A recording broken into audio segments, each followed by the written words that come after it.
Welcome to White Label American Podcast. This is a podcast that brings you bold, in-depth interviews with interesting people that are mostly immigrants taking down artificial walls one story at a time. This is a podcast that empowers immigrants to share their stories and listen to those of others.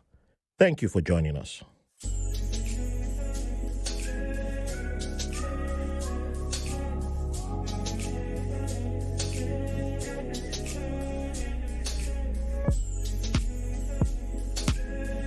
Welcome to another episode of White Label American. Thank you all for joining us today. And this is a very special episode. So, as you all know, my origins are tied to the former British colony called Nigeria.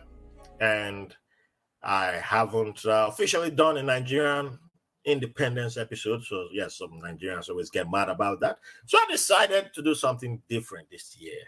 You know, Nigeria is how old? What, 62, 63? What? Well, I forgot. But I'm not good at mathematics. That wasn't my strong point. But, I decided to recognize Nigeria's independence finally.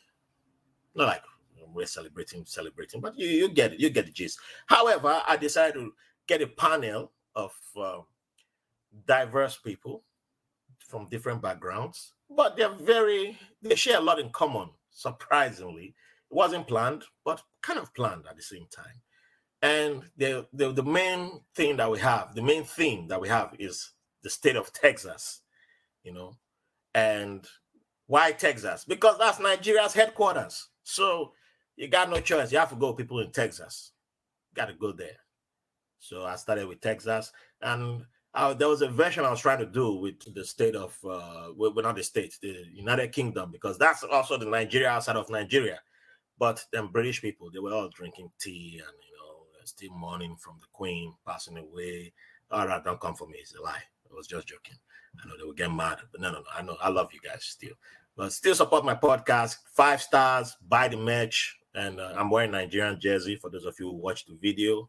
So it's not like, there's still love, obviously, And shout out to our Ghanaian brethren who are protesting. What's it called? Hashtag Occupy Julop B House. Sound like Jollof in a different way, but we understand why you guys are protesting. But you might I have a different assignment for you all later on.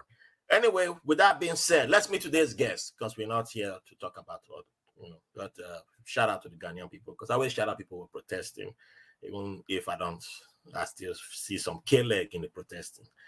So, who are the people that I have here today? You've met her before.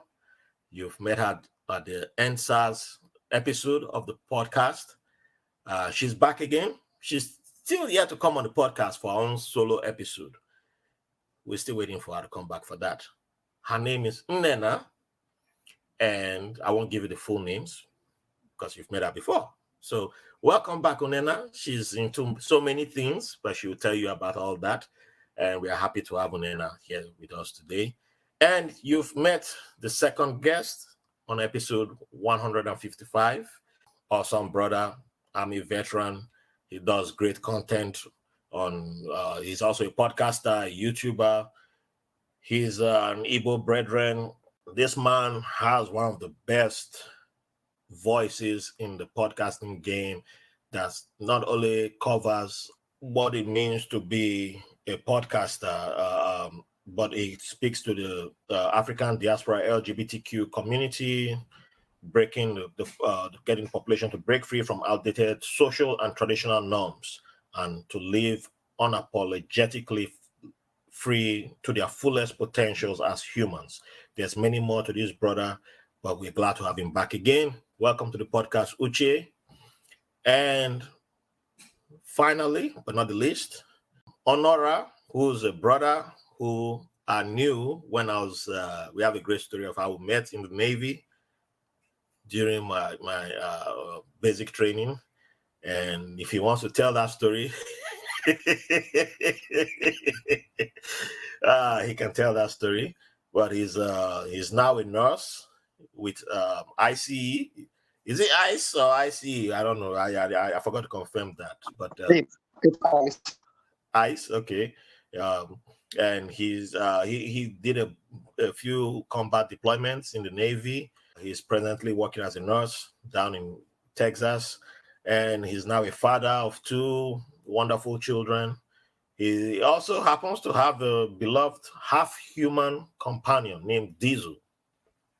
That's a dog, actually, but it's half human. So we have to find out where the half human came from. But welcome to the show, everybody. Oh, that's a beautiful photo. That he's finally showed us the photo. Lovely, lovely. But some Nigerians be asking, which one is a half human now? Where the half human? Have you become so Americanized that now there's half human in there? So how's everybody doing? Welcome to the show. It's going to be in the spirit of the independence, talking about Nigeria's independence. What does Nigeria's independence mean to you? If you still celebrate it, if you don't. But let's start with the happy moments. What's your favorite independence memory? So, Nnenna, let's start with you. I'm a gentleman. Why does it have to be me?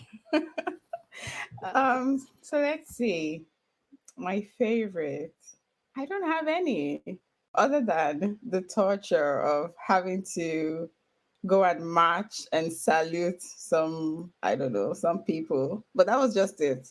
I can't say I have any happy moment or any experience, like a real happy moment experience. I'm just what? I'm still young, right? So I just left Nigeria like when I was really, really young. I think if anything, it was just the experience as a girl, as a student, participating in all those march past. I don't know if you guys did that, but Independence Day, you go and march, and that's it. All right, my brother Uche. Oh wait, I should go alphabetically. Let's do Onuorah first. What's your favorite Nigerian Independence Day memory? All right, since the Nigerian kind of episode thing, I'll be switching between English and Pidgin English. Okay, I'm that local. However, in regards to Nigerian independence, I don't celebrate anything for Nigeria. You understand? Okay. My first celebration of Nigerian independence was here in America, where group of Nigeria, specifically when I relocate, come America here, my touchdown was Raleigh, North Carolina, and we get plenty Niger folks there. So that was my first actual Niger independence, where DJ just put out table, a whole bunch of Nigerians came through with just the blast music, everybody just suya up on the stick, everything just going down. Other than that, not the biggest Nigerian independence where I don't experience. With Nigeria, zero, nothing. Like Nnenna talk, say she's been there to study. Me, I no study. I just stay, they roam around the street. You get what I mean? But other than that, that was about all I can remember with Nigerian independence, and that's it. Before I was forced to be a man and be a father, you understand? We begin to take care of responsibility. Nigerian independence now, later on in the back burner. If you get time, you go to that. If you don't, hey, it is what it is. Nigeria will still be there. You understand? But other than that, hey, we're still here. We're still happy for Nigeria, though. Yeah. All right, my brother Uche. Okay. Ogara, that Nigerian independence thing I watch, so now watch, complete scam. It's easy to be proud to be Nigerian when you don't live in Nigeria. Do you understand? So I don't know what to celebrate or what not to celebrate. I'm gonna be honest. I'll be honest. There are things about being Nigerian that I genuinely do appreciate, right? And those things I give more glory to God, not necessarily to Nigeria, because I don't care who you are. I don't even care if you were born in America or you moved to America as a kid. We are all refugees, in my opinion. Considering the state of Nigeria, na condition that we make crayfish bend. We're all running away from hellfire in Nigeria. That's why we're here, looking for how to maintain our lives. So to me, I think it's very hypocritical celebrating something knowing fully well what we're running away from in Nigeria. Right. And I think I did an episode about 2-3 years ago when End SARS happened, talking about how If you're Nigerian and you are celebrating Nigerian independence in the diaspora, shame on you, because that makes you a hypocrite. We need to be honest about our situation and hold the leaders accountable. Because if we're here celebrating Nigeria and the world is seeing this, and they're like, okay, well, everything must be Gucci back home. So we need to be honest about our situation. So there's nothing worth celebrating. So it's always scam, not wash. Yeah, I feel you on that, my brother. But however, I think you guys jumped the gun a little bit, because I was asking about back in the days, because then I touched on it. Because I remember as a kid, when we didn't know our right from our left, and as Omomo, everybody will, I remember, the first time I was selected to represent the school, because I attended, my first school was owned by the police, and the second one was by the army. I couldn't make it I wasn't good enough to march for the school, because your socks have to be crispy white. your shorts, there has to be the what they call it, the lines. When you iron it, the lines have to be. It has to look like you're applying for a civil service job. So you didn't know anything. The naivety was really high back then. You just wanted to be on the team to go represent the school. And I think I was in JSS. I can relate. Nnenna, I say, B, you finished. I think like ninth grade. Ninth grade. About ninth grade. When I didn't get selected, but I was like a cheerleader, just in the crowd. But I went with my schoolmates to Ogbemodia Stadium in Benin City, and that's where they held the Independence Day march past. Because I've watched it on TV a few times, and you're like, oh, I wish I would be in the stadium to cheer my schoolmates.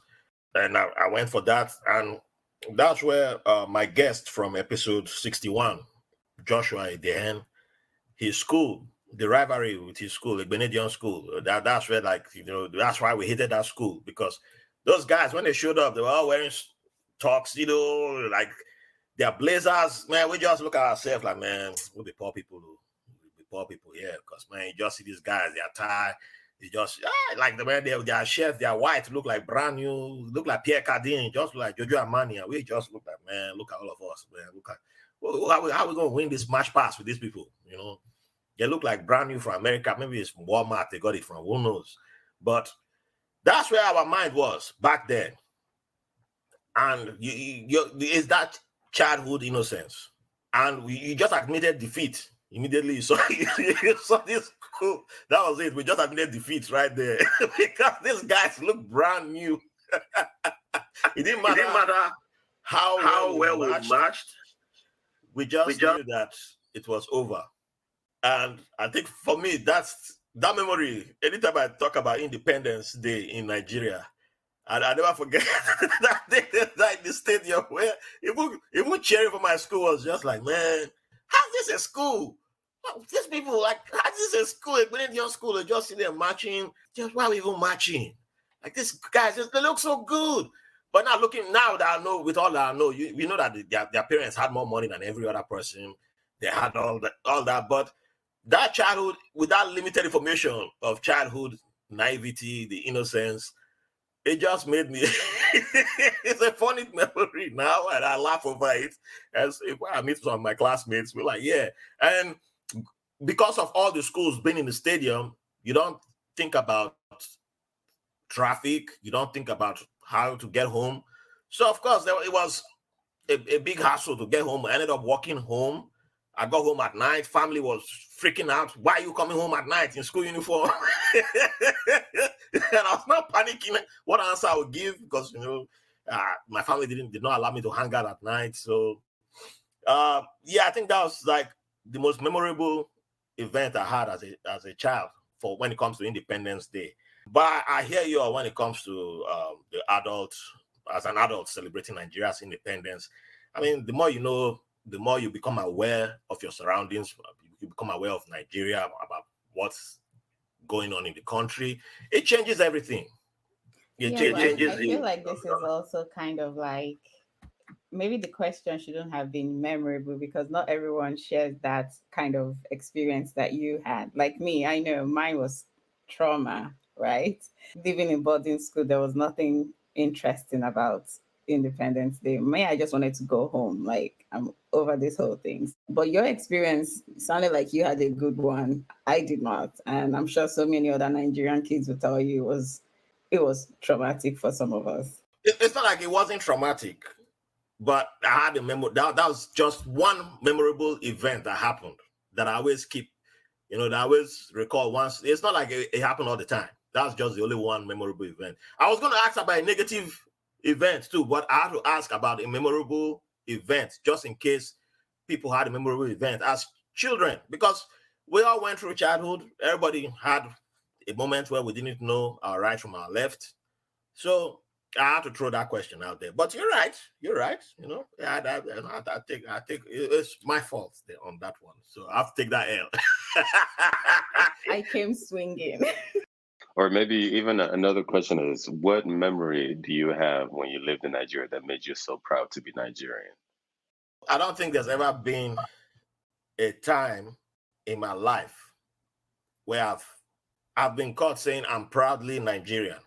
Like the thing they do online, I've always found that weird. People say I'm proud, like even America, I don't do the proudly American. How much more proudly Nigerian? I'm proud of the rights that I have as an American citizen. I'm not doing that. I find it weird just displaying that weird, like it's. But I'm proud of moments that I lived in Nigeria, and most of them are tied to sports, to football. Atlanta '96. I live in Benin City when Kano scores the goal that ties with Brazil, and everybody jumps out on the street and we start running around almost 1 mile. I don't know why, but we just running, hugging people. I don't know the people who I'm hugging. And cars, how did they cannot run me over? But people just jump their cars. Oh, hey, the match never end. The match never end. Everybody run back. Oh, you got to run back and go watch the rest of the game. That was a proud moment. However, Abacha used that moment to solidify his hold on power. That's one reason why I don't mess with military people taking over countries. And I'm seeing people talking nonsense online today because I've seen how people use that to engrave themselves into power and mess people's lives up. And people be talking nonsense about what they don't know. It's all about Air France, the F colonial. I'm like, if you don't know, if you haven't lived under it, you just come and be talking nonsense online because we didn't have social media then. That's one difference. But I saw Abacha come out in the streets in Abuja. If people wanted to kill him, they could have killed him that day. We didn't know the amount of hell that man was going to bring to our lives. And people were like, yeah, because of a soccer game. It was a soccer game. We're so happy. And we allowed that man come in, shake hands. And then we sang national anthem after we won the game because we beat Brazil. Under 23, not even the national level. And then Brazil came and showed us hell. When we opened Abuja Stadium, they showed us, like, you want to see defeat? We show you defeat.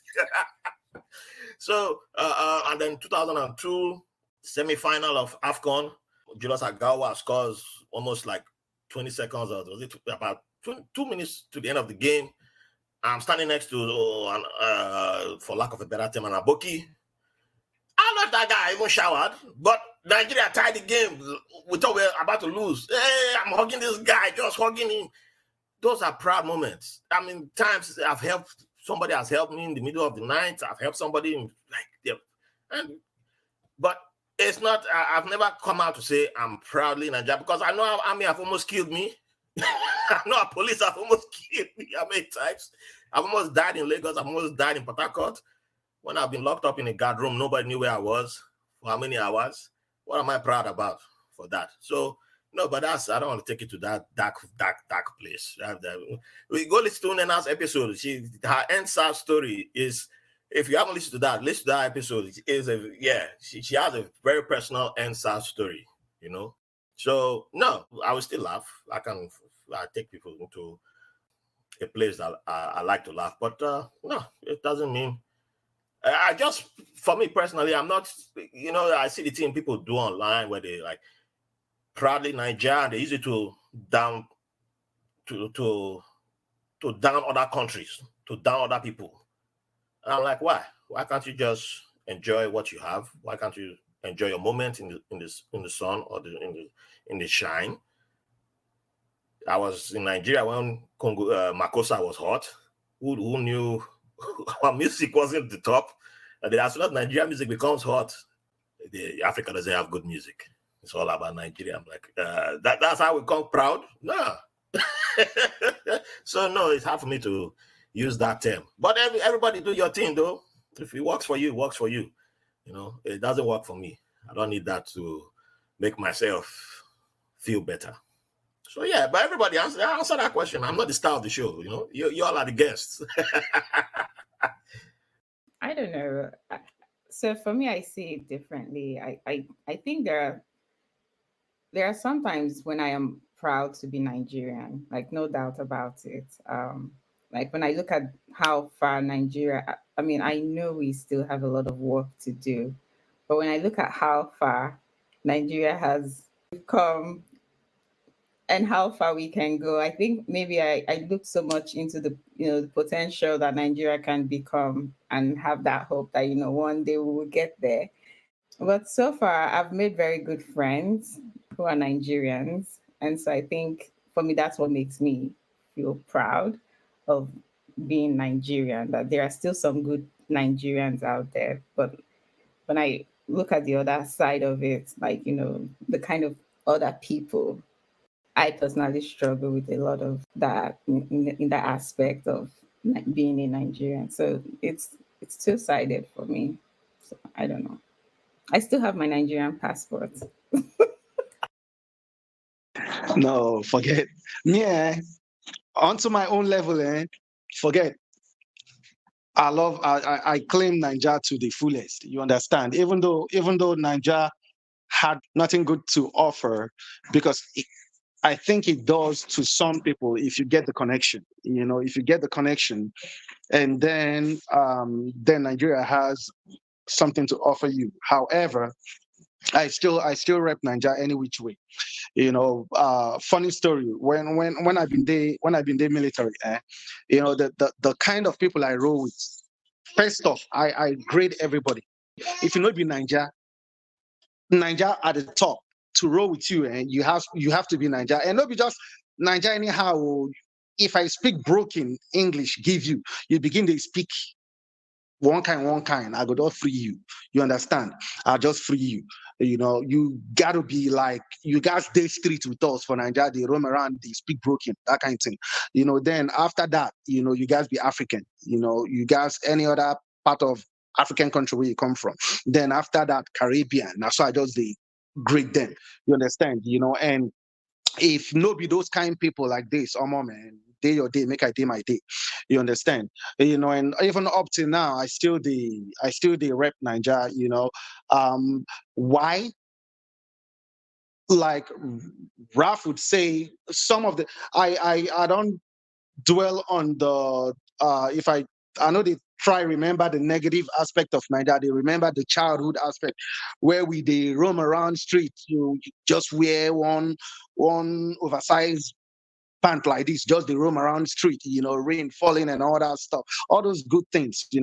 So all those things now might they miss because you can't experience it here. Your kids cannot experience things like that here. You understand? But anything like that though, I still did. Even though I don't get my Niger passport no more, but nothing they happen. I still be Niger. You understand? I'll be correct Igbo boy. On top, I still speak Yoruba put on top. You understand?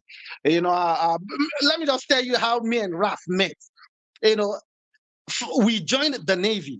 It go shock you, say, this Navy where we join, Navy now water we dey deal with. You understand? It go shock you. But funny enough, this Navy where we join, and especially again, we can't be African, we can't be black. Me and Raf joined for swimming pool. We know sabi how to swim to save our life. And you see, that pool, as a matter of fact, funny enough, that is the place where all the Africans reunite. You go there because there's this remedial. After some period of time, if you don't pass your swim call, which you must pass, being in the Navy. You know, if you after some time, if you don't pass, they set you back. You don't graduate. Oh boy, you go swimming pool. After hours, they set aside for those who don't know how to swim. Now they jam the whole Africans. Now they are jam Raf. I see Raf. I say this guy resemble Nigeria. They look me. This guy resemble Nigeria. Oh, man, Nigeria's just yakpa for the end. So me and Raf take connect for swimming pool there.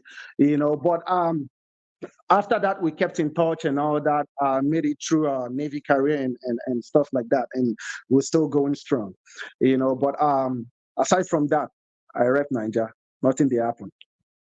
So I've been listening to everybody's opinions here. I think there's two things. There's pride and there's gratitude, right? So for me, it's very difficult for me to have pride, like genuine pride, to be Nigerian. You know, of course, maybe except when because there's so many Nigerians. A lot of times when you hear somebody black doing something extraordinary, 9 out of 10 they're Nigerians. You know, somebody getting to Harvard, somebody invented something, somebody doing something big. They're Nigerians. You know, and yes, I do have moments of also, you know, doing the kinds of work that we're doing or something, the kind of work that I'm doing. And not to brag or anything like that. It's more likely for a Nigerian to do that kind of stuff. Nigerians are just known to be the, you know, the pacemakers, the that kind of situation. So I'm used to seeing somebody doing something phenomenal, and when they tell me they're Nigerian, I feel this genuine gratitude of, wow, thank you for being Nigerian. Thank you for not, you know, perpetuating that negative stereotype of, you know, we're all worthless type of situation. So pride, I don't know if I can say pride, but there's that genuine gratitude of being Nigerian when I see, you know, Nigerians young, home and abroad, and even older doing things to challenge that status quo. And then also some of the things that I feel genuinely grateful about being Nigerian are I've come to realize are things that are very specific to Nigeria. For example, I think I've mentioned this on one of my episodes in the past. I love the fact that I speak Igbo, as in I'm Igbo, I'm sort of Igbo, Eba, you know, as in nwa afọ amụrụ na Aba, too na Aba before I'm able to to me, knowing that that is something that's very specific to Nigeria, and that's something that I can relate to, that gives me a sense of pride, a sense of gratitude. Like that's something, a sense of cultural identity. I love that. Also, like some of our food, like you know, I think I mentioned this when you were interviewing me, Raf. One of my favorite food, my favorite food actually is swallow. When I was a kid, I used to eat Gary. Like it was so bad. My father banned me from eating Gary because I eat Gary morning, afternoon, dinner. That's me. Um, and you know when I remember some of the soup that we'll eat and how the flavor is so specific to that part of the world. Sometimes I just think to myself, if I was born in any other country, I would not know how this feeling, this taste of heaven feels like. If that makes sense. So I have those moments of genuine gratitude that I'm Nigerian, or when I wear our outfits like Ishiago or or the beads and things like I'm walking around and people are like, oh yeah, I like your beads. What does that mean? There's that sense of genuine gratitude. Like if I wasn't born in Nigeria, maybe I was born in India. I'm sure I'll be able to relate to something in India that Nigeria will not be able to relate to. But just knowing that this feels right. Uche, Chukwu, Nwa Igbo amụrụ n'Aba, zụọ n'Aba tupu ọ bịa obodo oyibo. That to me is something I can definitely relate to, and it gives me a sense of completion. So, but pride though, that one put my hand though. I don't know. Yeah, that's the thing for me. It's yeah, you're right. Gratitude. That's where I'm at because I have an appreciation for every where that I've come in contact with in Nigeria, the good that I've come in contact with in everywhere because I've been to almost every part of Nigeria, and I've had good experiences. I've met good people, and like when Nnenna was saying, she's had friends from everywhere. I said I can say that about every part of the world. There's good and bad people everywhere, right? There's good and there's positive and negative interactions everywhere you go. There was a conversation I was watching at the height of, when people were protesting for George Floyd against police brutality after the murder of George Floyd, and somebody was using a word that was making a statement that they wanted to move to somewhere like Nigeria because they are trying to avoid lynchings in America. And I was like, okay, I hear what you're saying. But I was like, but we still lynch people in Nigeria. Just depends on where you are. If you are in the most common lynchings that the average Nigerian will accept is, if I'm a Christian, I would say in the north they will lynch you because Muslims will lynch you, and in the Christian part of the south, we lynch children even for witchcraft, but it's mostly women. But we don't call it lynching, right? But it's lynching. But the one nobody wants to talk about is, as far as they tag you gay, homosexual, mostly men, that is lynching too. And when I brought that point up, the person like, that's not the same thing as lynching. They said, we don't have white people killing black people. I said, okay. I'm not trying to discourage you from moving there, but you have a privilege in certain ways, because there are certain places you always stay in, certain places you won't, certain things that won't touch you. But if you want the truth, you have to just laying it out and saying, look at certain things that happen. And we haven't come to a realization, like, we throw that, we are not free until everybody is free. And then they'll say, okay, but who's the everybody? Somebody will, like, if I meet a Nigerian who's like, I'm Pan-African, I'm like, are you? Really? Because is it other countries, or like the country you like, or because if you say Pan-African, it's not everybody really. And that's why you just lose me as soon as I start saying Pan-African. I just walk away from you. I'm like, I'm not even interested, because they just throw that word out there, and I'm like, but do you want everybody carried along? So that's why it becomes hard, because the more I start knowing these things, the more I talk to people from the communities who have been affected, I'm like, I start looking back through my life. I'm like, wait a minute, there were pastors who were greenlighting harming children, harming women. And I was like, wait, why come it was only women who were the witches that were being attacked? So who was identifying the witches? And then you start seeing the little details, and you're like, oh my goodness. So that was femicide. It was gender violence. But we always, if it was a Muslim that came and did it, I gotta get them out. These people just are violent. And I'm like, nah. So lynching is lynching. Call it out. And the moment I started talking like that, some people say, okay, America don't change you.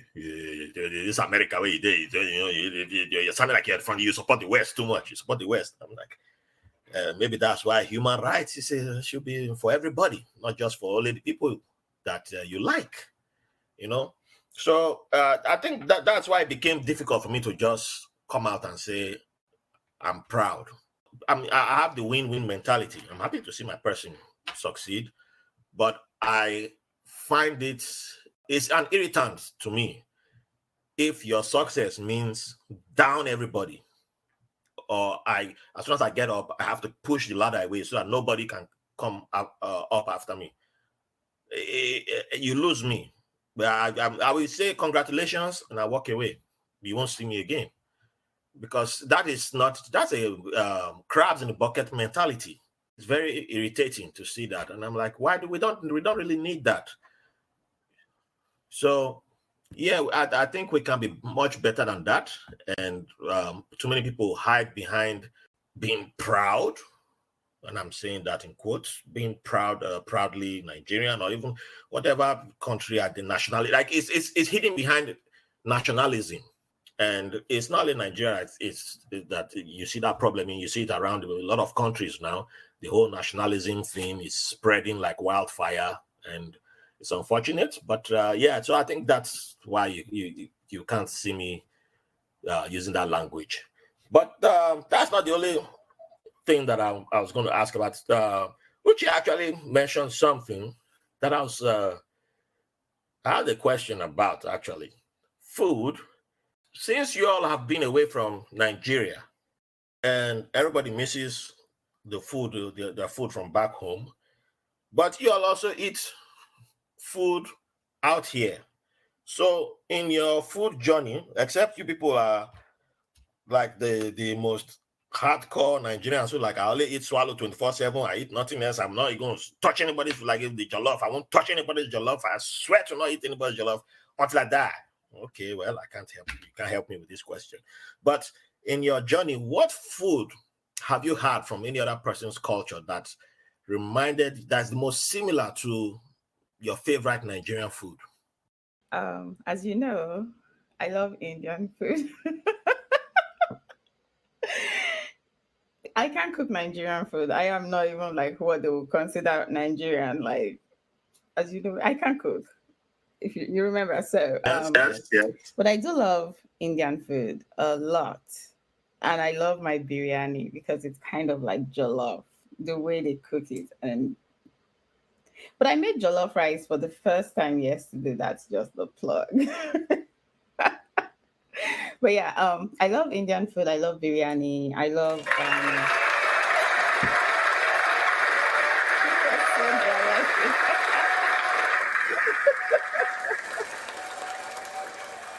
okay, that's enough. Oh, thank you. Um, what else? Yeah, Indian food reminds me of Nigerian jollof sometimes. Depends on where you get the biryani from. If it's like Kerala biryani, I don't know how they make it, but the spices and everything is like to die for.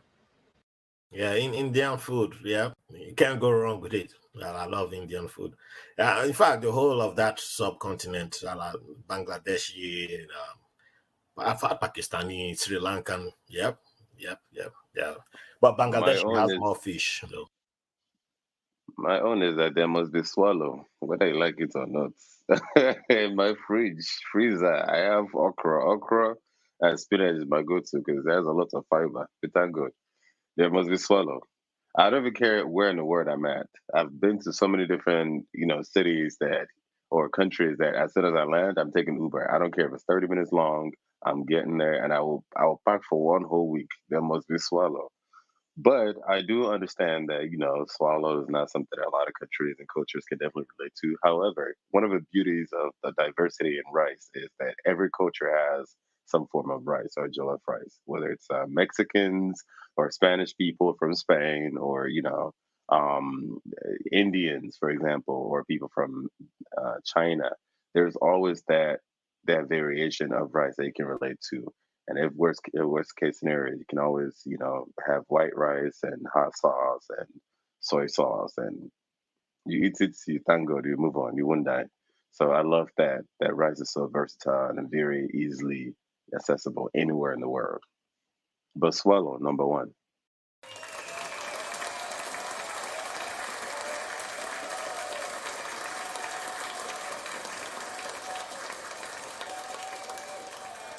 So I gotta ask, have you tried Ghanaian swallow, Cote d'Ivoire, or all the other people swallow? When I was in Ghana, I was so disappointed that what was everywhere was pizza and KFC and burgers, and it was just the most disappointing thing ever. I had to go to one kind place like that to find swallow. Yeah, go to One that kind Mama place. Puts now. You find the Mama I Puts. know, but it was like I had to travel far. Like I'm in the motherland. All I see is KFC, KFC, kilo shell, See this you man. know. You think all the But I people did. in America have not changed the place? It's unfortunate. White supremacy is definitely very strong, but that's a whole nother conversation. But yes, I have tried okra soup and Accra, and I've also tried the banku, which I'm Mm-hmm. not a huge fan of. I prefer, our own. Yeah, they have Thank God. fufu. You like Yeah, Ghanaian the fufu? banku. No, I'm not a fan not of Banku. banku. Like Ghanaian fufu itself. Oh yeah, I don't mind it with as long as it's soup that I'm relatable to. I can relate to, okra soup, spinach, oha, things like that. They have those things over there as well. There's a lot of Nigerians in Mm-hmm. Ghana, so They are peanuts. They are what we call peanuts. They are granite stew. You I ever haven't tried them? tried that. I haven't tried it in Ghana, but yes, when I was a kid, my grandma used to make a lot of those, and they're pretty good. I prefer to eat it with yam though. Okay. Boy, yeah, When next you come to New York, we got to go to the Bronx. Go to a Ghanaian place and try Ghana fufu with peanuts too. no problem. All right. I was surprised nobody brought up the Philippines. Their food is mighty similar. Not balu. Don't bring up balu. Yeah, I don't know if any of you are familiar with balu. Don't try it. Yeah, you won't like. Yeah. Don't go that. Don't go that deep. But a lot of Filipino food and Nigerian food are like cousins. their the spiciness is well, the spiciness might be Ghanaian level on that side, but yeah, because Ghanaian food is more spicy than Nigerian food. The way Ghanaians like their spicy, but the Filipinos, their food sometimes it looks like Nigerian food, depending on which Filipino you hang out with. I've been to a Filipino Christmas party in Queens, and the food display that they had there, some of it, I was like, man. When I tried one of their soups that they had there, it was like I was drinking pepper soup. I've forgotten what name they called the soup. I was like, you could have told me this is pepper soup. I believe you guys. The closest I've seen from Mexicans that's similar to that is menudo. Menudo is the closest I've seen that reminded me of pepper soup back home. But Philippines, I was like, man, y'all good until it came to Balu. After I draw the line, I was like, all right, that's it. That you guys went too far with that one. That's yeah. The former Filipino colleague tried to offer me Balu. I was like, good thing. He asked questions. I was like, what is this? That's the only question I asked. What is this? I thought I was about to. I said, boiled egg. Oh, good thing I asked. I just said, what is this? Boiled egg? And he said, no. He said, no. Well, it's almost, but he first said no. And then, oh, it's almost like that there's something going on there. You said no, and then almost. What would that mean there? Stop right there, because I'm a man of the little details. That's where I get you. The little details. What is that? Oh, it's the embryo. Ah, man, get out of here. We'll stop eating. Since that, after that day, we'll stop eating together. I can't eat with you anymore. I mean, I enjoy you feeding me for like 2 months, but that's it, man. We can't eat anymore. But it was almost like the day my neighbor in Ibadan offered. That's when I was like, poverty was really killing me then. And we went to this guy's house and he served us white rice with frog on it.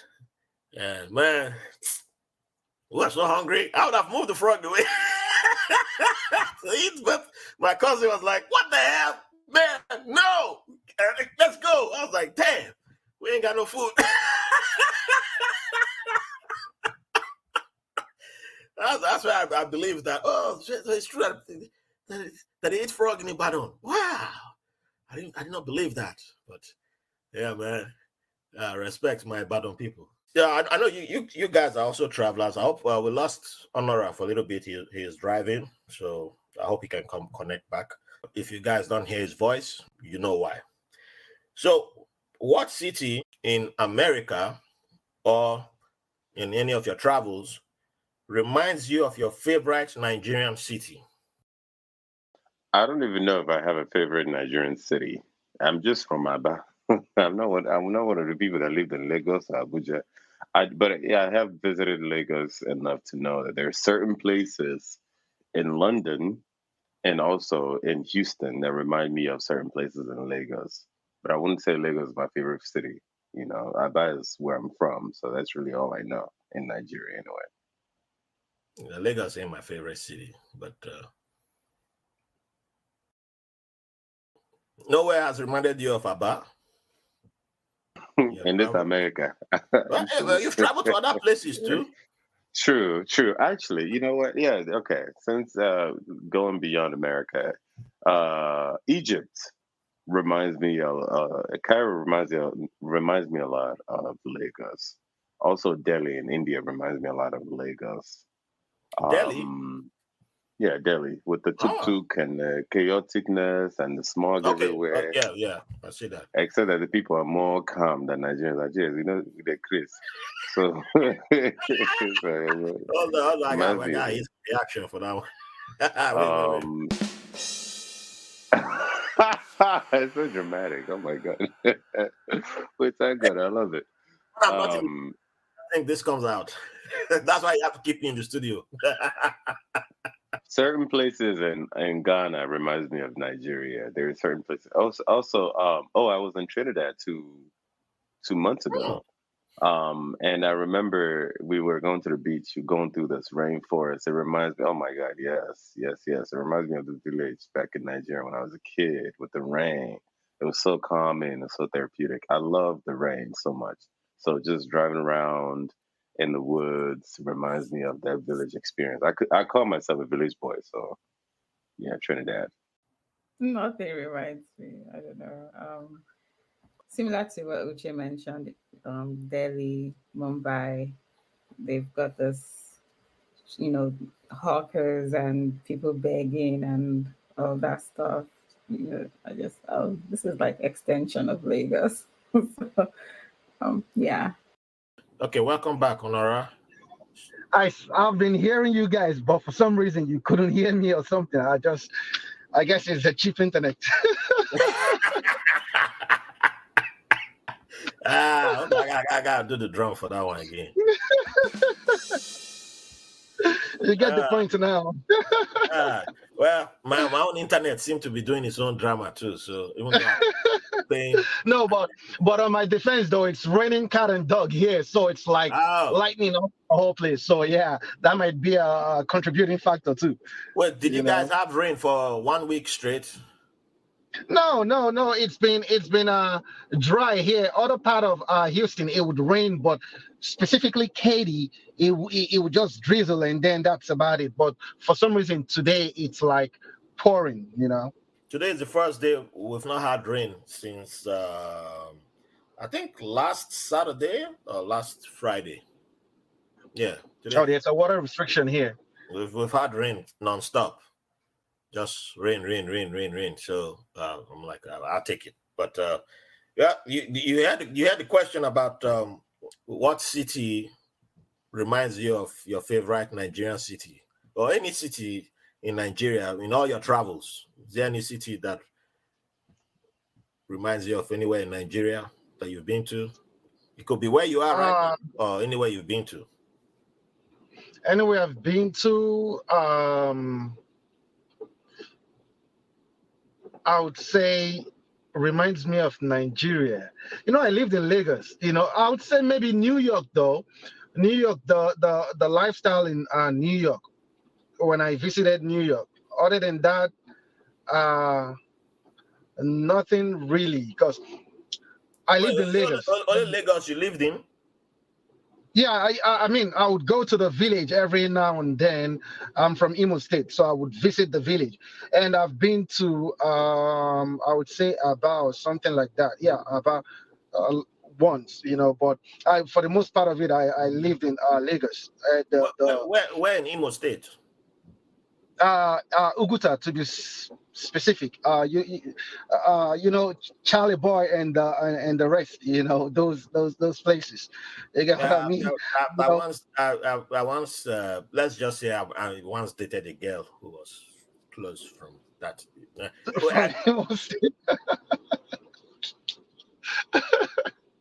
Why then I go ahead? I said I once. I didn't say I did. I approached. In Papa, I said I approached. Yeah. All things are passed away. All things are passed away. All right. It will be in my memoir. Be on the lookout. You can start pre-ordering, everybody.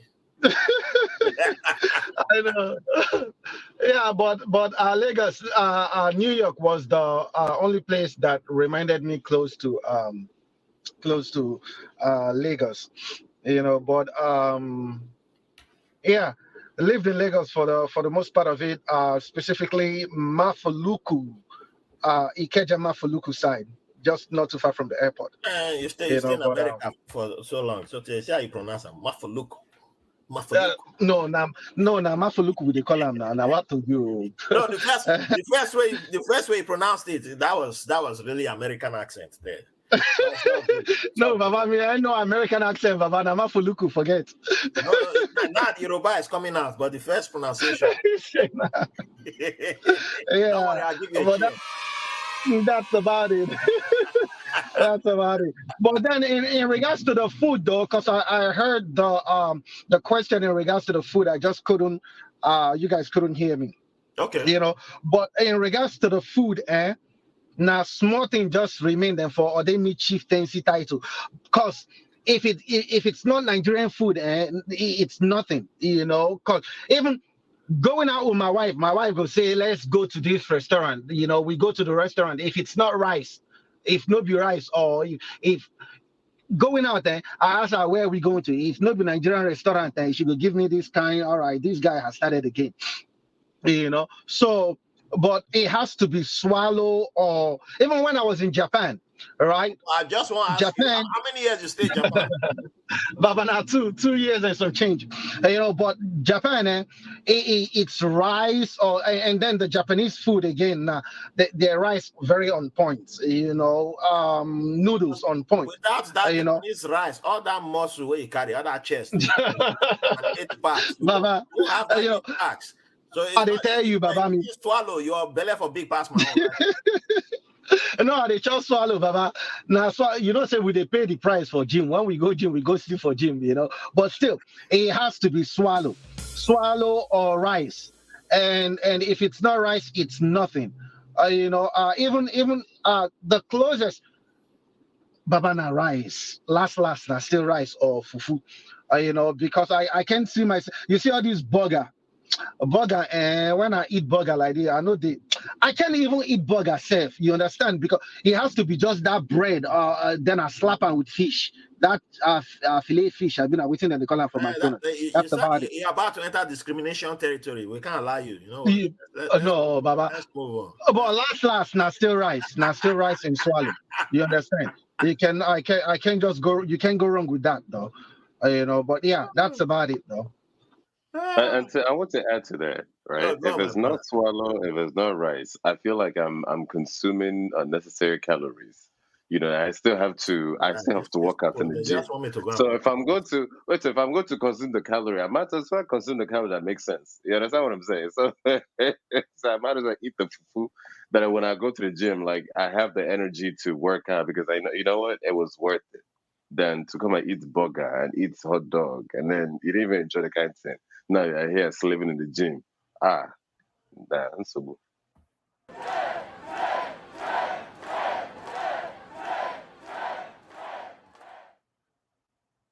I don't know where they send you now. Come to force me to go gym. I won't go. I'm started play. I returned back to playing football yesterday. Now my body is all aching me, but it's all good. I'm back in. I scored 2 goals. I saved a lot of shots.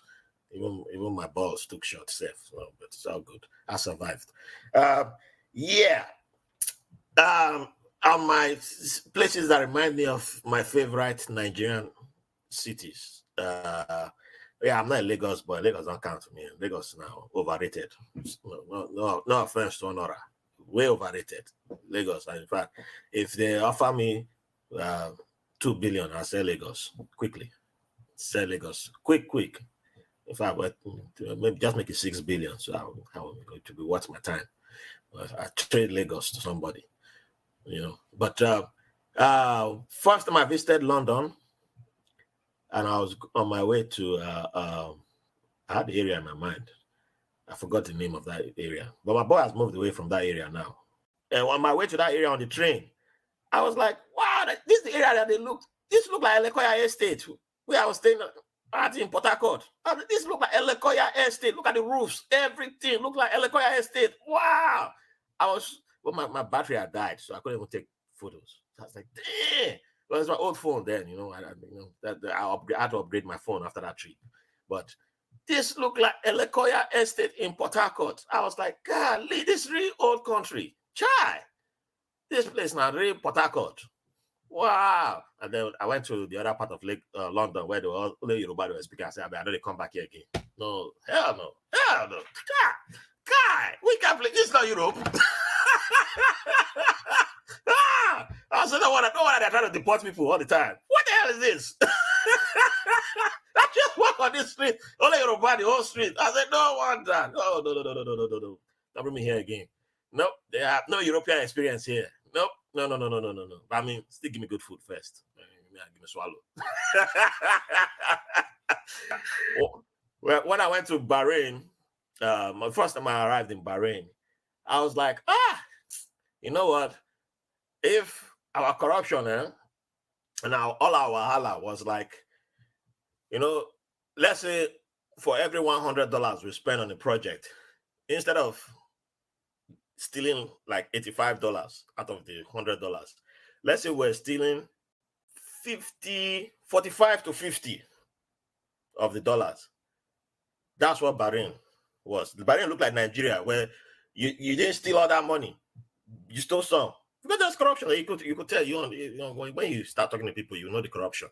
But I was like, this is Nigeria now. This is Nigeria, but you just, I was like, guys. So that's why there were people who were like, I've been here for like 3-4 years. I don't know all these places. How do you know this place? Because it just felt like I was at home. And I blend easily to the place. And I just started knowing every corner. You just feel like you're in Nigeria. So that's why I wasn't surprised to find Nigerians working in Ministry of Housing, Ministry of this and that. Because it was so easy for them to just, assimilate into the culture, assimilate into the area. And I was like, this is Nigeria with a little, I was like, man, no. So sometimes I almost feel like crying anytime I'm there. But yeah, so it just reminded me of the whole of Nigeria. With just tone it down a little bit. Just tone it down just a little bit. Not too crazy, but just a little bit. The possibilities. So that's when I started realizing that it was possible. I feel like for me, the only thing that really reminds me of Niger is the Texas heat in a way. Like, when I'm burning, I don't know, I can tolerate the heat in Dallas. But that's it. This heat doesn't even remind me of Nigeria because it's hotter here than in Nigeria. Aba will get to 88 degrees. This one is 110, between 105 and 110. Mba, Odichede. Let's actually do your meet now. My first summer in America, I was in Virginia. I couldn't work the house I was in. There was no air condition. So my brother, I was boxers. I was still wearing this Nigeria style boxers. Man, why don't tell me say the hot like this? It's hotter than Nigeria. How can I wear clothes? I was like, now I understand when we'll be judging people. We're in Nigeria. We're judging. Like, how why people don't like to wear clothes? Why people don't wear clothes in America? Well, like these people, they're so useless. They don't want to wear clothes. We're judging black people. We're judging everybody. They don't like to wear clothes. Me, I don't want to wear clothes too. I'm not gone 3 days in summer. I'm not wearing clothes too. And like, please forgive me. I was judging people. What's that mean? Anybody. So it was just you. What's that mean? I never knew your game. Sorry, I didn't know your game. Sorry, I didn't know. That was me. I didn't know. I'm sorry. Forgive me, please. I didn't know. Oh, go ahead, Nnenna. Oh, I said I never judged anyone wearing or not wearing clothes. I just saw it as, okay, they're having fun. Everyone is free to wear and be whoever they want to be. I mean, I still tell people about it, and people still don't believe me to this day that the heat. I think most people just think that it's only the cold. That people will believe you when you tell them that how cold it gets in different places. And I'm like, the heat will carry you and slam you. And you will start crying. I want to run back to Nigeria. The heat touch you. It doesn't matter where you are, whether you're in New York, whether you're in Virginia, whether you run. I have to go to Texas and the heat is there. You're like, why I can't do Texas? The bugs people have there. Hey, 10 share talks is not enough. You know how many raid I was buying in my house when I was staying in Dallas? For what I had, and that's trauma. That's another trauma. VA, come and give me money for that trauma too. I was suffering. We need a whole podcast for that one. We do. Thank so you. Yeah, me, I'll take the hot weather over cold, bro. I lived in Minnesota, negative 20 degrees, no be your mates. To the point that when I get up like 4 o'clock in the morning to go to work, me they vex for myself why I even got up. That's how bad it was. And the weather there, when the snow starts, winter now, summer now, just 2-3 months now. For Minnesota there, the remainder of the season now it's snow, and when it snows, it doesn't melt. It's like right there on the floor, but the hot weather that I can tolerate. This one 90, 100 degrees now, nothing. Baba, Afghanistan, it was like 120. When I run from here to just 10 steps, it be like I want that. So I just like, I think that made me appreciate the little the little it made me appreciate the weather a little bit, because what I tell myself is it can be worse out there. By the way, who sent you message, Minnesota? Place where they manufacture snow. Somebody offer me a job. They will pay you 60,000. I just delete the email. Bye bye. You go Minnesota. Get out of here. What you want to come and do there? I think snow people say we just go travel and see it. You don't live there, you're just traveling. And by the time you're there, you just get at that plane, go back home. But to live with snow, God forbid that, right?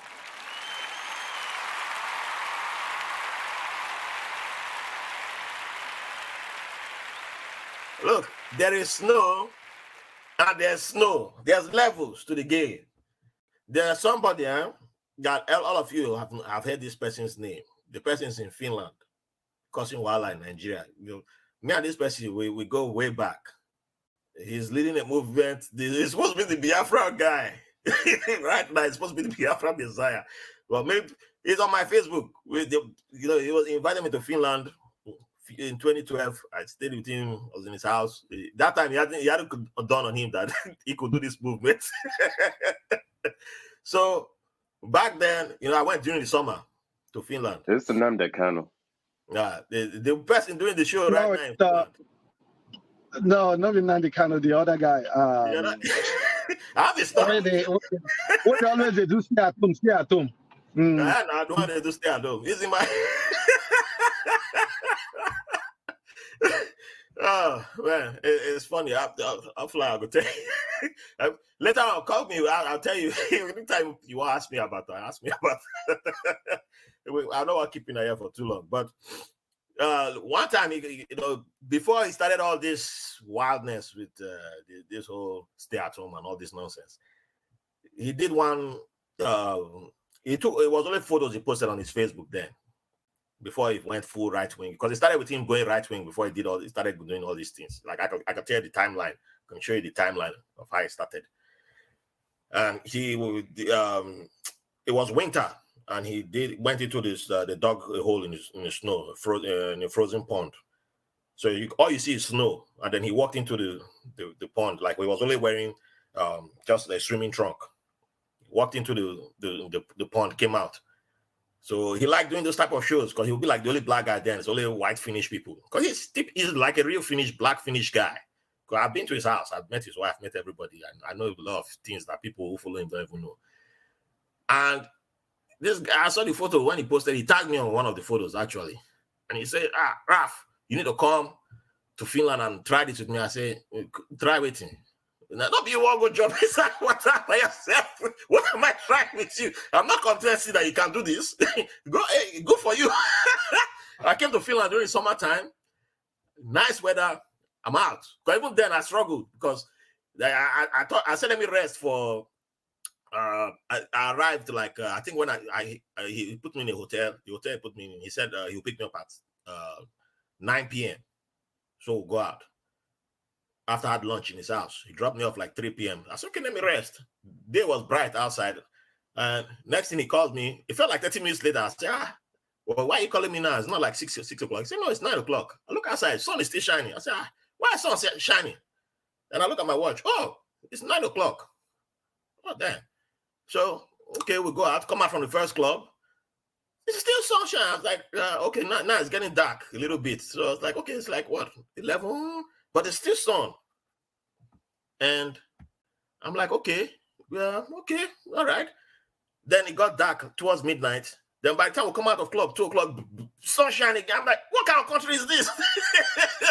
It's all come during winter. You see, I said, oh, it's a winter, it's almost dark. I said, yeah, man, thank you for telling me this. That's a mistake you made. I'm not coming. You can't catch me here in winter. You've made the mistake of letting me know the secret. I can't come here during winter. Well, if you think it's bad in New York, go over there. That's why he gone crazy. That's why he gone crazy. Like, oh man, you could see it coming.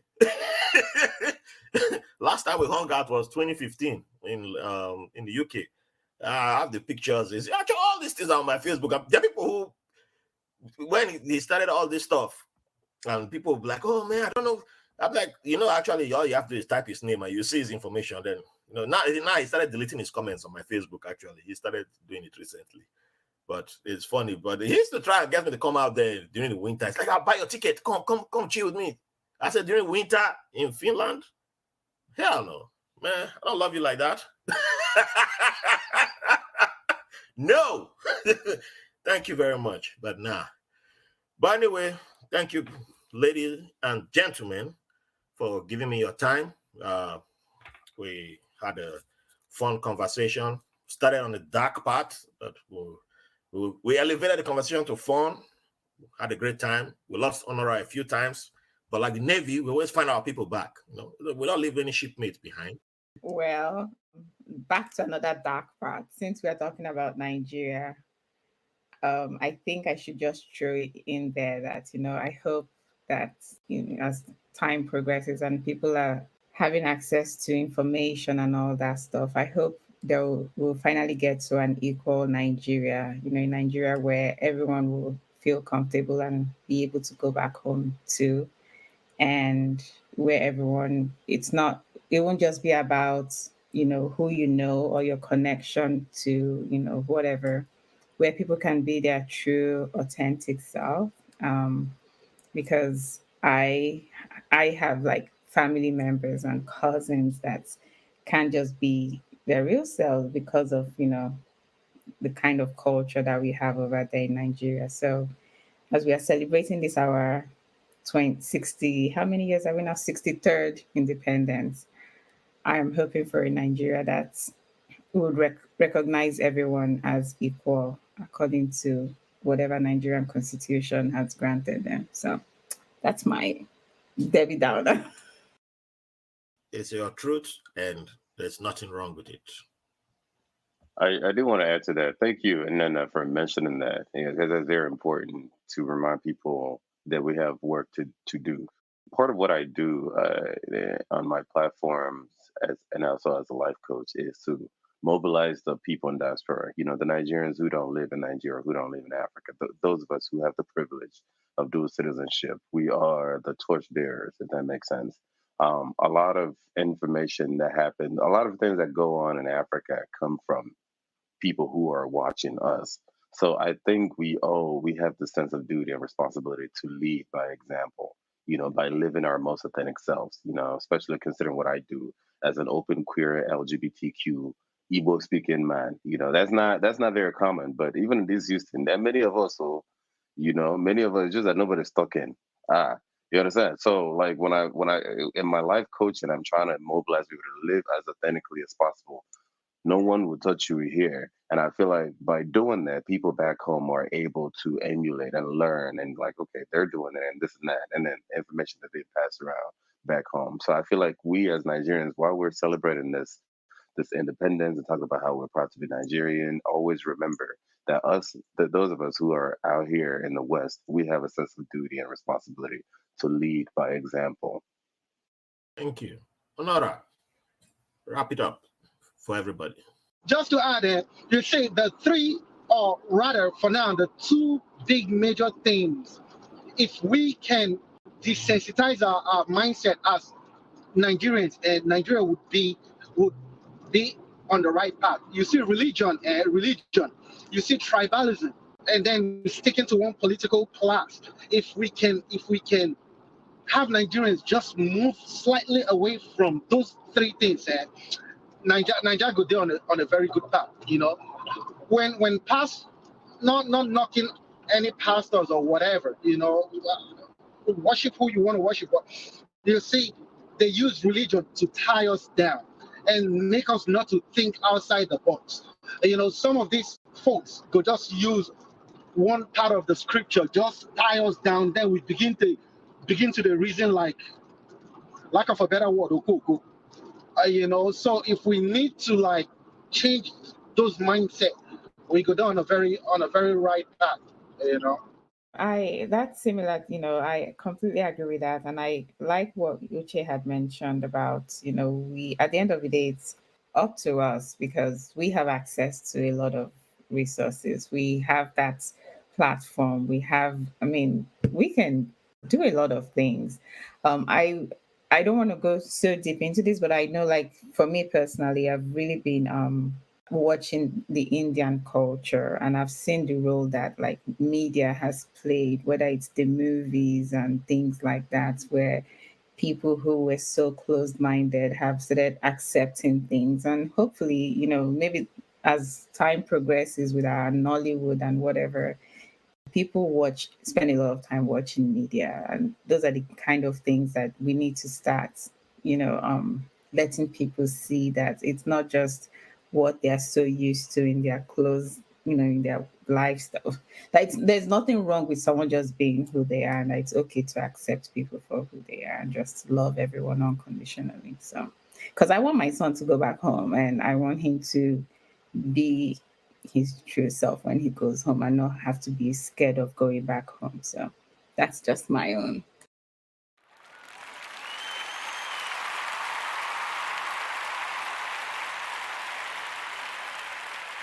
And Ogara, if Yes, your sir. friend is giving people free tickets to Finland, tell him to book me tickets. I'll come. I've been before, but I'd like to go back. Because tickets is beautiful. I Well, don't even mind. let's just say, since I'm going to need to tell you offline. I'm going to explain it to you offline. we need to gist on that one. Wahala. But once again, thank you all. Umbana for coming on the show. Dankashin, Shukran, Nagode. But anyway, for me, a few things that we wrap up with. I second what most of what everybody has said.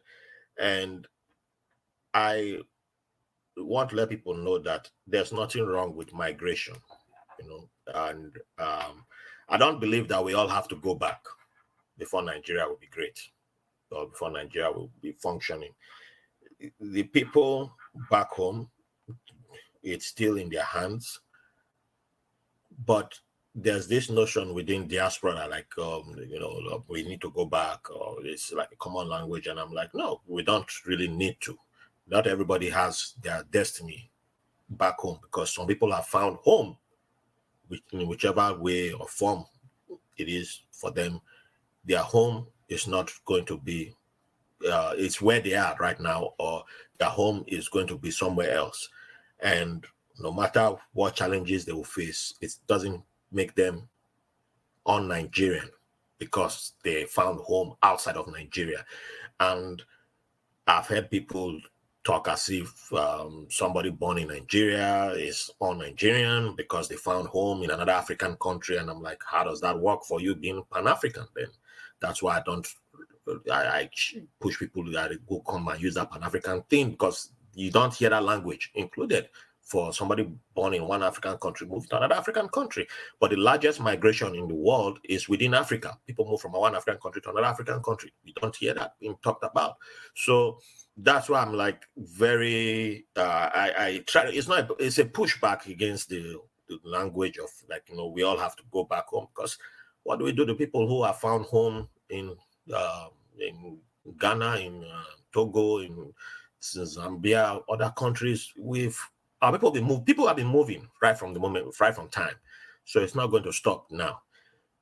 Doesn't mean we don't want the places, Nigeria, to work, right? And I want a more equal society. I want a more functioning society. And I believe a more functioning society will lead to a more equal society. And I don't pray. I'm not a religious person, but I don't pray. But I still believe that good will come. And there are people working for that, and I support people working for that. And I believe in each and every one of you listening, and those of you who've been on stage. But if you are one of the chaos people, well, first go and buy my merch first and burn it. Then, then protest that way. Whatever you want to do, do it. First, buy the merch. New design coming up too. I'm a black capitalist, remember that. I am Raphael Harry. I've been your host. Thank you for joining me. Happy Independence Day to those of you that celebrate. If you like, invite me. Don't invite me, just bring the jollof. I will eat it. All right. See you at the next. Hey, real quick. Yes, sir. Hey, real quick. One more thing. Justice for Mohbad. Justice for Mohbad. Hey. Oh, okay. And I give you a drum for that too. There's a lot of people who need justice too, but justice for Mohbad. That's how I say his name. I've never listened to his music before, but justice for Mohbad. His music is good. So yeah. All right. That's the official wrap up. Thank you for the privilege of your company. I'll see you at the next episode. Thanks for listening to White Label American. If you enjoyed the show, please give a 5-star review on your favorite podcast app. You can follow the show on all social media platforms. Visit the White Label American website for links for donations, episodes, feedback, guests, merch, and newsletter. Don't forget to download the free White Label American app on the Google Play Store and Apple coming soon. Thank you for the privilege of your company.